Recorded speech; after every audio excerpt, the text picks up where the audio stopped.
All righty. When you deal with these guys, big leaguers, just to get them to come up the stairs and walk around and find a conference room, I didn't realize it was that hard to get you just to walk upstairs. And you got to have someone come get you and hold your hand. And Jonny Gomes is here on A's Cast Live. I don't want to be high maintenance, but I got stuff going on, champ. Oh, yeah. I got stuff going on. We got Ohtani coming to the town. Oakland just played pretty well up in Seattle. You got to be on the air at 6:30. You got a big day ahead of you. You're not on the air till 6:30. That's a we.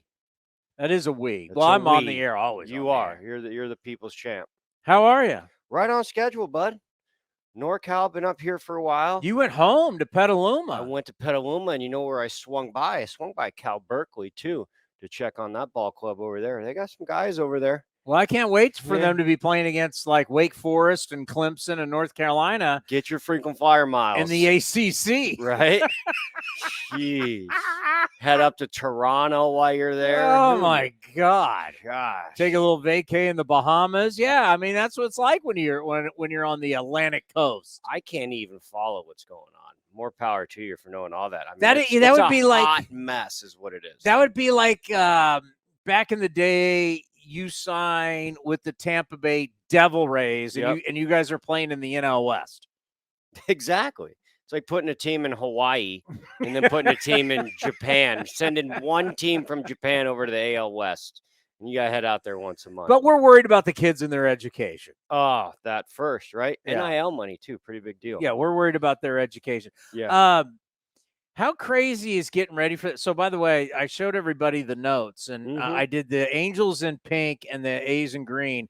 Everything is about the Angels. None of it's good. There's a lot of pink. It's a lot of pink because it's a lot of can you imagine getting on the bus to come to the game today with the Angels and everybody's looking around going, who are you? Yeah, you got to wear name tags. There's a lot of new dudes. What do you think of all this? Well, I think from Jump Street, right? Like, it was kind of like with the Mets and then the fire sale up there, too. Like, you got to give them the flowers for trying. There's a lot of not trying in MLB, right? But, I mean, for them to try, I'll give them the flowers. And then for them to mail it in so early, right, to get rid of these guys so the luxury tax goes down and their pick goes up a little higher, that's another try. But how fast that backfired. Right, that's like having a 3-9 Texas Hold'em and going all in early before the flop, and then they call your bluff. Bye. And they called your bluff. King high won. Oops. But yeah, I mean, and then I'd imagine Ohtani's going to be gone. This is going to be. I mean, even in the beginning of the season, right? We were talking about already selling the team. And then he pulled that back. So I'm keeping it. So, yeah, it's the AL West is in a little limbo, if you will. And what's weird is coming into this series, you think we're all just talking about Ohtani and this could be, oh my God, a triple crown. And I mean, the pitching, but now with the UCL, that's a whole different thing. He still leads a bunch of categories in the American League. And it's hard to believe our first international global baseball star coming into Oakland for this series. We're not even talking about him. We're talking about just what a dumpster fire they are as an organization. Yeah, these are two of the, 4th and 5th place teams in the league going head to head. And we're going to see who has a little bit of fight. And you talk about like a job interview for everybody. This is an absolute job interview. He says, Jonny Gomes, this is for all you people out there. I don't care how old you are, especially if you're a younger person, but this is for everybody. Every day in your life is what? A job interview. Every pitch, every swing, IQ test, teammate test. Did you get your work in? Get your early work? Did you watch your tape? Did you work out? You got a month left in the season. You got nothing to play for outside of yourself. You do. How good of a teammate you going to be? I mean, guess who's also going to be in the stands after this series is a ton of scouts watching Texas, watching Seattle, watching Houston to prep for them. So guess who they're going to be watching? They're going to be watching you by default. So granted, you want to be in that playoff race. Playing for October is the best thing you could ever do in Major League Baseball. But Yeah, if these games didn't count, they wouldn't play them. They wouldn't play them, and they count. And you're auditioning for all 29 teams other than your team. So it really is the same thing for both the A's and the Angels. Yeah, absolutely. I mean, it's fun, man. It really is playing in September, looking at the scoreboard, looking at, the first, second, third place. How many games are we out? How many games are we ahead? That's why you play. That's really it. And you don't really know that until you get a taste of it. Once you get a taste of it, you become starving for it. That's why you're able to turn around these slumps in August and June and July. You nip them in the butt early, so you do have something to play for. But yeah, I mean, I think that was some advice that I wish I would have got was like, yeah, man, like you have this uniform on, but everyone's watching at any given point. Everyone's watching. Ended up getting traded a couple times. Like, oh yeah, they really are watching. Yeah. You mean everybody's really watching these games? I thought it was just happening in St. Petersburg. No, they're actually everybody's watching. Yep. And that's what we're trying to talk about with the young players. And I'll let you explain it better than me because they're going to say you have more credibility to talk about it. It's you need to learn how to play a full season. Yeah. And it's just not physical, it's mental. So for these guys, our players who have come up to like get through that finish line, it's like finishing, you've trained and you've gotten through your first marathon. That allows you then to go into the off season and go, wow, I got to change the way I work out. I got to change how I prepare mentally because it's such a mental grind to go with the physical grind. How important is it for the young guys, whether you're great, you stink, whatever, just to learn how to finish the race? Yeah, I think you'll figure out real quick as a player, it's a lot harder to stay in the big leagues than it is to get to the big leagues, right? To get to the big leagues, it's analytically driven. It truly is, especially these days to when you can just play a year and a half, 2 years in the minor leagues and your exit velocity is there, your average launch is there, your WAR is there, your defensive range is there. Boom. So you go, right? Back in the day, you had to put a good solid season in at 5 to 6 levels underneath. So it's analytically driven to get here. And then once you get here, it turns into a scouting report. Absolutely scouting report. Data is the new currency in Major League Baseball. Look behind home plate. Look at the catcher. He flips over that laptop that he has on his wrist. Those are all your holes, right? There's no more guessing, right? 2-2 count, 2-1 count, running scoring position. I go right to it, right? So these young guys got to figure out how to beat the scouting report of themselves, right? The number one thing to succeed as a young guy is you got to self-evaluate. You have to know what you're good at and you have to know what you're not good at. And what you're not good at, you're going to be seeing a lot more of that. How would you go about that as a young player? You got to self-evaluate, right? You have to understand like what you're not good at. And it takes a while, especially as a young guy. You hit an inside fastball for a home run, you can just mail that inside in fastball for 2 weeks. You're not getting another one. And it's just all sample size and you have to change and you have to change. You have to change to your success because you don't have a big track record. You don't have a big scouting report. So you swing and miss at a slider. I remember coming up, you swing and miss at a slider and then saw 10 consecutive sliders right after that. And you got to prove that you can hit it before they go somewhere else. You hit the ball to left field, they're going to give you a little pull this way. You hit the ball to right field, they're going to give you a little pull that way. So, I mean, as the success comes, at the same time, this baseball is a human element. So you are going to get mistakes. They try and go inside and it leaks over. So that's the other thing is you got to hammer that. You got to hammer that. You don't get many mistakes in the big leagues. The ones that do get hammered. And when they get fouled back, that's when you got to go into grind mode. And then you jump on a plane and you got to do it every single day and all over the place. And, with the interleague and not really the interleague. So, I mean, DH is all over. So you're playing all 29 other teams. It's a grind and you find that out real quick.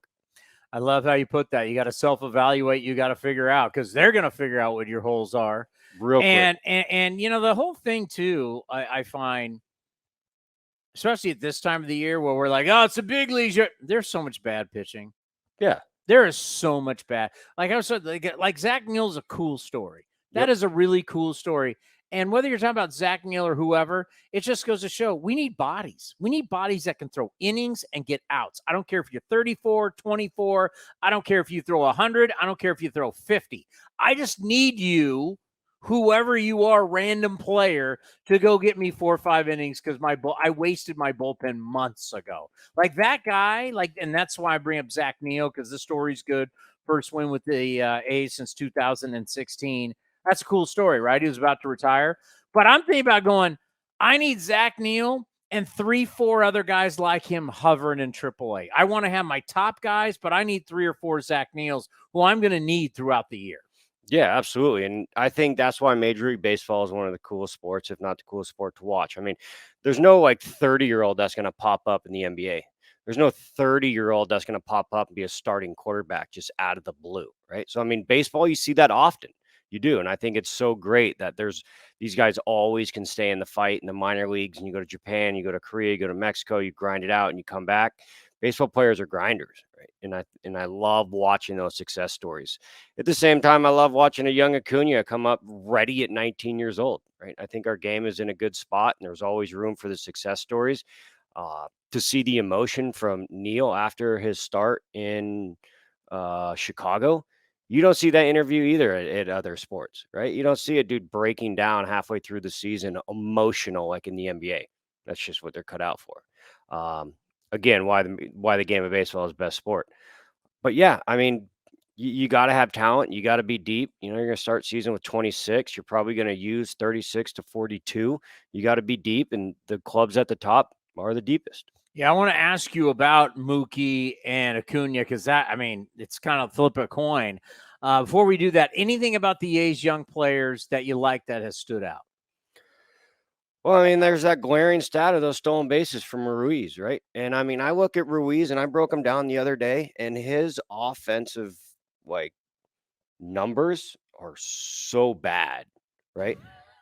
Like in a young analytical way, free swinging, chasing pitches off the plate. Now listen, if he's able to tighten this up, not a swing overhaul by any means, like an approach overhaul. He's got hands and coordination. He can swing it. It's all there. And I was there too, right? Every young guy, if you're not a superstar, are up at the plate just wailing at balls because you're so stoked to be in the big leagues and all that stuff. And there's an adjustment, and sometimes it takes 3, 4, 5, 6 years. Sometimes it takes one off season. But for this dude to have 50 plus stolen bases and him getting on base is atrocious. Like, he has 16 walks. When Ricky Henderson stole 130, Ricky Henderson had 116 walks, right? He's coming in at a 243 clip. Like, he's chasing a lot of balls, off the plate. So to have 52 stolen bases and hit 340 or higher with runners in scoring position, that's a dude. And not know what he's doing at the plate yet, that's the guy that sticks out to me. And he's kind of just fitting over to left field, so now he can play left and center. Like, he's a cheat code, man. He gets on first, and 2 pitches later he's at third. Like, what? I mean, and then along the same lines as these young guys hitting behind him, just take, right? Don't you want to be in a situation with a sack fly? Right? Oh, it drives me nuts all the time. So he's at first, early in the season. Pop up. And it wasn't even, it'd be Tony Kemp. It'd be like, why are you swinging? Let him go. Let him go, right? And then just take a couple pitches. Be comfortable 0-2. Be comfortable 1-2. Because if he gets to second, you roll a ball over in the 5-hole, you just get rewarded with an RBI. Right? Let him get to second. Third base has to get a little bit on the line, a little bit closer, opens up that hole. Shortstop's going to be holding them on. Second base is going to be holding on. Those gaps shorten up. The field opens up. So, letting him do his thing, and then the guys behind him have to be doing their thing. He's I like what I see. There's a ton of upside. That's what Carney Lansford always talked about the second time, because he had the first time, but then the second time around with Ricky, where it was a lot easier, where you got to learn to have that patience when you have a guy like that out there. Totally. Because you want to swing, but you also know you got to suck it up and let him go. Yeah. I play with a guy like Carl Crawford, Jacoby Ellsbury. Devil Rays. Yep. Not Rays, Devil Rays. There's Jacoby Ellsbury in there. There's a Drew Stubbs, Coco Crisp here. Like, just be patient out there, man. Hitting with the runner in scoring position, the difference with the runner not in scoring position and scoring position is just 90 feet. It's just first to second, right? And then now shortstop has to honor him, second base has to honor him, third base has to get a little closer. That infield opens up. You start to hit with runner in scoring position. You're starting to get some points on the board. There you go. One of the best things around here that we will do to keep ourselves occupied is tell Johnny to tell Lou Pinella stories. Son. Lou stories are we remember Lou because I was thinking about you in the Mariners series because they showed Lou a couple times, and then you think about him in Cincinnati, but Lou Pinella with the Devil Rays coming back, obviously super established, the big name. He's from the area, he's from Tampa, so to bring him back. But it's amazing how Lou didn't know who you guys were, probably never learned who a lot of you guys were, didn't care who you guys were, but there was something about Lou and the way he went about his business that he actually taught you guys things, and you didn't even know he was teaching you things. Yeah, I mean, it's fascinating. Yeah, I mean, from Jump Street, looking at it now, I mean, you just go look at Lou's like ejections, which are gone these days, right? Aaron Boone has a couple good ones, but that was the flow of traffic. And the reason he's going out there is because he like totally had your back. And he went out there a lot of times just knowing he was wrong, but he had your back. And when the manager has your back, that's you want to go out there and you want to grind for that guy, right? That's your head first slide. That's your dive in the outfield. That's wearing a pitch on the inside with bases loaded anyway in a bad matchup to get that run across the board. So all that hard work that goes in between the lines is obviously for yourself, but it's to honor someone. Maybe it's the pitcher that's on the mound on defense, or definitely the manager. The manager is the only person leaving with a win-loss record. I don't know what my win-loss record is. Everyone knows what the manager's win-loss record is. So, I mean, the way you play is a tribute to him having your back. And, yeah, there's some beautiful Lou Pinella stories out there. All right. So, one that I love is that he taught a group of young Devil Rays about you need to show up ready to go every day. Yeah. Now, I think it's easy to yell at a guy. I think it's easy to question a guy. I think it's easy to throw a guy on the DL. There is one story about teaching one guy and everybody observing, and they learn from it too. So Lou Pinella it was Jorge Cantu, I believe it was. I think might have been someone else, but yeah, it was one of those guys. It was a promising young Ray. Yeah. Who comes in and doesn't like the pitching matchup that day and all of a sudden isn't feeling so hot. Yep. Isn't feeling so hot. I don't know if it was a hamstring or oblique or whatever. Can't go today. Okay, that's fine. Son, sit it out, son. Son, you're fine. Go in the training room, get your treatment. We need you. Go get healthy. First of all, he doesn't know anybody's name. He calls everybody son. Some guys aren't good with names, right? Son. So, yeah, goes in the next day, not in the lineup. It's okay. Next day, not in the lineup. Third day, not in the lineup. Goes up to Lou. It's like, Lou, I'm ready to go. Let's go. Son, I need you to take it easy. I want you to be 100%. Let's take another day off. Now, all of you were watching this. Yeah. And then it probably was about 6 days. Lou sat him when the kid just wanted one off, right? And then he turned into a dog after that and never pulled on his shirt to come out of the game again. And those are the little things like that of a manager. And he went off and had a freaking great career, drove in a whole bunch of runs, but, teaching guys to be tough, right? Like that one little thing, not only did it teach him, but it taught all of us, because he's like, I don't know why I'm not playing. He's like, relax, get healthy, take it easy. But yeah, it was Lou Pinella. He's a gem. I mean, think about that. You could have easily had a team meeting. You could have easily wore that guy out in front of everybody. He basically said, I'm going to make an example out of this guy. Yep. And I'm not going to flip out. I'm just not going to play him. And I have the power to do that. And all you guys were watching, because you guys had to be all saying, wow, this guy's not playing it still. Guess how many days I spent on the DL, and guess how many games I came out of from 2001 to 2016? Zero. Lou Pinella taught you up here, you better be ready to go when I call on you. Yeah. Now, if you're seriously injured, that's one thing. It happens. Yeah. But if Randy Johnson's on the mound and you show up going, "Oh, my hammy," and, Yep. you know. Yep. Yeah, you got to be ready when that bell rings. Yeah, Lou had some great players, and he did tons of stuff in between the lines in the clubhouse that he probably doesn't get a lot of credit for. But yeah, as a young kid, that's my first manager, first big league manager. Lou freaking yeah, my first big league camp. I got Lou Pinella running the show, and at my locker to my right, I got Fred McGriff, and to my left, I have Tino Martinez. It's 700 years of big league service for the Tampa Bay Devil Rays to really kick it off. Yeah. Oh God. Yeah. We got to go? We got to go. There's a big game tonight. You excited? Yeah. September 1. Well, JP Sears, I'll tell you what, I know things haven't been great for JP Sears, but the fact that you've got a young pitcher who is now going to pitch the whole season, getting back to how important certain things are. We talked to David Forster. By the way, I don't know if we're going to play it on TV today. I asked David Forster about you. And what do you remember about Jonny Gomes? And one of the things was your robe. Oh, jeez. I hit some friggin' homers for that guy, too. I remember the robe. I sprayed champagne in the clubhouse. Yeah, your robe and your leadership. Okay, I'll take it. Yeah, I had my work cut out with a young Josh Donaldson and a young Josh Reddick.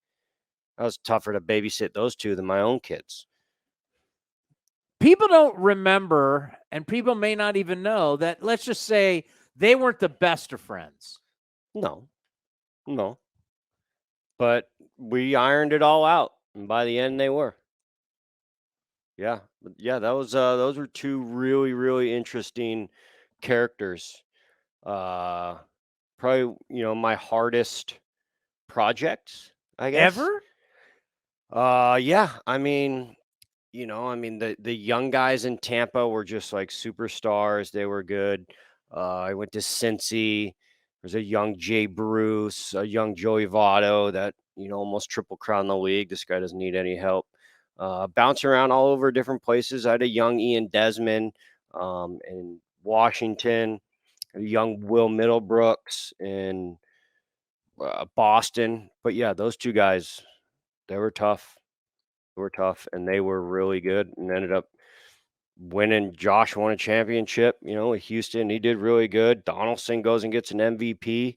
He's in the playoffs all the time. They can't even get rid of him. He just gets released by New York, pops up with Milwaukee. Yep, we'll take him. Brewer great Josh Donaldson, our old buddy. I always loved Josh Donaldson because I think there has to be somebody who is that guy.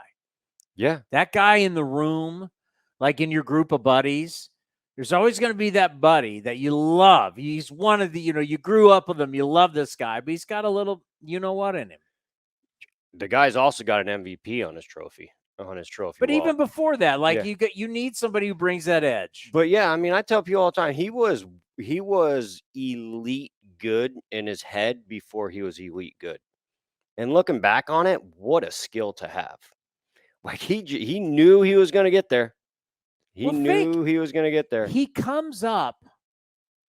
Was it 09 or check this out, Cody? He comes up in 09 or 010. He's a catcher. Yeah. He plays 2 games at the Sky Dome and then gets sit back down, and we don't hear from him for years. 2010. Comes down 2010, and it's not till 12 where he comes back. Think about it. And he was a catcher, and now what we all know Josh Donaldson as, a premier third baseman. I roll into big league camp, spring training 2012, right after a big off-season, sell everyone away, right? I go to camp, and I've been in the game for a while. Like, I know everyone who's playing. And I go into camp, and I know, 4 dudes. I'm like, whoa. With the A's? Yeah. Whoa, this is... It's going to be rough. We got our work cut out. It's going to be a lot of vodka on the way to Japan. Yep. And we have pitchers BP, which is sim game against the pitchers. There's this kid, he's wearing 92 or something. This kind of jacked, a little bit squatty catcher, third base guy gets in there in Mesa and just blasts the ball over the scoreboard. And I look around like, who's that? And they're like, he's just this double-A kid, tough to talk to, thinks he's super cool. And I was like, no. No one else is doing that. This dude just went over the scoreboard. Oppo. That doesn't happen on accident. Like, there's action in there for sure. And they're like, oh, no, I just played double A. I'm like, all right, get out of the way. I'll take it from here. This is a guy. I knew it right away. He was a guy. I go to Bob Melvin. I'll stop talking to him, talking to him. There, you like him? What? You guys are morons if you don't like this kid.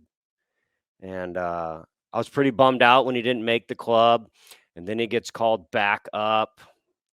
Scott Sizemore hurts his knee. Yep, he doesn't do that well. He gets sent back down, and then he gets called back up. I want to say it was Baltimore. I think we're in Baltimore, and yeah, we rode to the field together. And I was like, bro, you're running out of chances unless you can pitch.